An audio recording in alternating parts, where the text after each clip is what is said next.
ಸಚಿವರ ಆಪ್ತ ಕಾರ್ಯದರ್ಶಿ ವರ್ಸಸ್ ಶಾಸಕ ಬಿ ಆರ್ ಪಾಟೀಲ್ ವಿರುದ್ಧ ಮುಖ್ಯ ಕಾರ್ಯದರ್ಶಿಗೆ ದೂರು ಕೊಡ್ತಾರಂತೆ ಈಗ ಸರ್ಫರಾಜ್ ಖಾನ್. ಕೆಲವೇ ಕ್ಷಣಗಳಲ್ಲಿ ದೂರನ್ನು ನೀಡಲಿದ್ದಾರೆ ಸರ್ಫರಾಜ್ ಖಾನ್. ವಸತಿ ಆಡಿಯೋ ಗೋಲ್ಮಾಲ್ ಆರೋಪದ ಬೆನ್ನಲ್ಲೇ ದೂರು ಪಟ್ಟಿ. ಅದರಲ್ಲಿ ಸರ್ಫರಾಜ್ ಖಾನ್ ಮೇಲೆ ಏನು ಆರೋಪ ಹೊರಿಸಿಲ್ಲ. ಆರೋಪ ಮಾಡಿರೋದೇನು, ಯಾರೋ ಹಿಂಗೆ ತಗೋತಾ ಇದ್ದಾರೆ, ಮನೆ ಅಲಾಟ್ ಮಾಡ್ತಾ ಇದ್ದಾರೆ, ನಿಮ್ಮ ಇಲಾಖೆನಲ್ಲಿ ಹೀಗೆ ನಡೀತಾ ಇದೆ ಅಂತ ಬಿ ಆರ್ ಪಾಟೀಲ್ ಹೇಳಿರೋದು. ಈಗ ಬಿ ಆರ್ ಪಾಟೀಲ್ ವಿರುದ್ಧನೇ ದೂರು ಕೊಡ್ತಾರಂತೆ. ಫೈನ್, ಕೊಡ್ಬೋದು, ಚೀಫ್ ಸೆಕ್ರೆಟರಿಗೆ ಅವ್ರು ಕೊಡ್ಬೋದು, ಚೀಫ್ ಸೆಕ್ರೆಟರಿ ಅದನ್ನು ಎನ್ಕ್ವೈರಿ ಮಾಡ್ಬೋದು. ಅದೆಲ್ಲದಕ್ಕೂ ಕೂಡ ಕಾನೂನಲ್ಲಿ ಅವಕಾಶ ಇದೆ. ತೀರಾ ಇನ್ನೂ ಒಂದು ಹೆಜ್ಜೆ ಮುಂದೆ ಹೋಗ್ತೀನಿ ಅಂತಂದರೆ ಪೊಲೀಸರಿಗೆ ಕಂಪ್ಲೇಂಟ್ ಕೊಡ್ಬೋದು. ಈ ಎಲ್ಲ ವಿಚಾರಕ್ಕೆ ಸಂಬಂಧಪಟ್ಟಂತೆ ಮತ್ತಷ್ಟು ಮಾಹಿತಿ ನನ್ನ ಕೊಲೀಗ ಮಾದೇಶ್ ಅವರಿಂದ ಪಡ್ಕೊಳ್ಳೋಣ. ಮಾದೇಶ್, ಸರ್ಫರಾಜ್ ಖಾನ್ ಅವರು ಮಾತನಾಡಿದ್ದು ನಿನ್ನೆ ಬಿ ಆರ್ ಪಾಟೀಲ್ ಜೊತೆ ಮಾತನಾಡಿದ್ದು ಏನಿದೆ ಅದನ್ನು ಎಕ್ಸಾಕ್ಟಾಗಿ ಹೇಳಿದ್ದಾರೆ. ಎಲ್ಲೂ ಕೂಡ ಯಾವುದೇ ಹೇಳಿಕೆಯನ್ನು ತಿರುಚಿಲ್ಲ.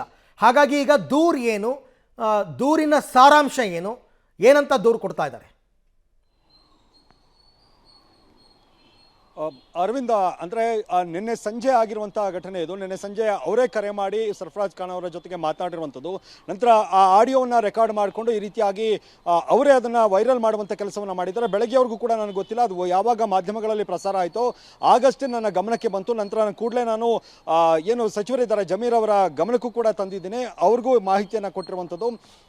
ಅಂದರೆ ಅವರು ನನ್ನನ್ನು ಕೇಳಿದಂಥ ಸಂದರ್ಭದಲ್ಲಿ ಕೂಡ ನಾನು ಅದನ್ನೇ ಹೇಳಿದೆ, ಏನಾದರೂ ನಿಮಗೆ ಏನಾದರೂ ಮಾಹಿತಿ ಇದೆಯಾ ಅಥವಾ ಯಾವುದಾದ್ರೂ ಸಾಕ್ಷಿ ಇದ್ರೆ ಕೊಡಿ. ಯಾರೇ ಆಗಲಿ ರಾಜೀವ್ ಗಾಂಧಿ ವಸತಿ ಯೋಜನೆ ಏನಿದೆ, ಇಲ್ಲಿ ಭ್ರಷ್ಟಾಚಾರ ಆಗೋದಕ್ಕೆ ಸಾಧ್ಯ ಇಲ್ಲ.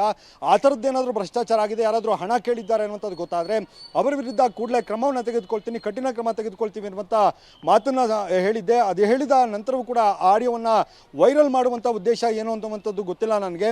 ಈ ಬಗ್ಗೆ ನಾನು ದೂರನ್ನು ಕೊಡುವಂಥ ಕೆಲಸವನ್ನು ಮಾಡ್ತೀನಿ. ಯಾಕಂದರೆ ಈ ಥರ ಒಬ್ಬ ಅಧಿಕಾರಿಯೋ ಅಥವಾ ಯಾಕಂದರೆ ನನ್ನ ಆಡಿಯೋ, ಅದು ನಾನು ಮಾತಾಡಿರುವಂಥ ಆಡಿಯೋ, ಅದನ್ನು ವೈರಲ್ ಮಾಡಿರುವಂಥ ಹಿನ್ನೆಲೆಯಲ್ಲಿ ನಾನು ದೂರನ್ನು ಕೊಡಲೇಬೇಕಾಗುತ್ತೆ. ನಾನು ಈ ಬಗ್ಗೆ ಸಚಿವರ ಗಮನಕ್ಕೂ ಕೂಡ ತಂದಿದ್ದೀನಿ ಅನ್ನುವಂಥ ಮಾತನ್ನು ಅವರು ಹೇಳ್ತಾ ಇರುವಂಥದ್ದು.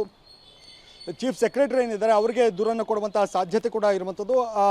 ಏನು ಆಡಿಯೋ ರಿಲೀಸ್ ಮಾಡಿದ್ದಾರೆ, ಆಡಿಯೋ ರಿಲೀಸ್ಗೆ ಸಂಬಂಧಪಟ್ಟಂತೆ ಅಂದರೆ ಆ ಆಡಿಯೋದಲ್ಲಿ ಇವರ ವಿರುದ್ಧ ಏನು ಬಿ ಆರ್ ಪಾಟೀಲ್ ಅವರು ಆರೋಪವನ್ನು ಮಾಡಿಲ್ಲ, ಆದರೆ ಗೋಲ್ಮಾಲ್ ಆಗ್ತಾ ಇದೆ, ಯಾರೋ ಹಣ ಪಡೆದುಕೊಳ್ಳುವಂಥದ್ದು, ಹಣ ಕೊಟ್ಟವ್ರಿಗೆ ಮಾತ್ರ ಏನು ವಸತಿ ಮಂಜೂರು ಮಾಡುವಂಥದ್ದು, ಈ ಥರದ್ದು ಆಗ್ತಾ ಇದೆ.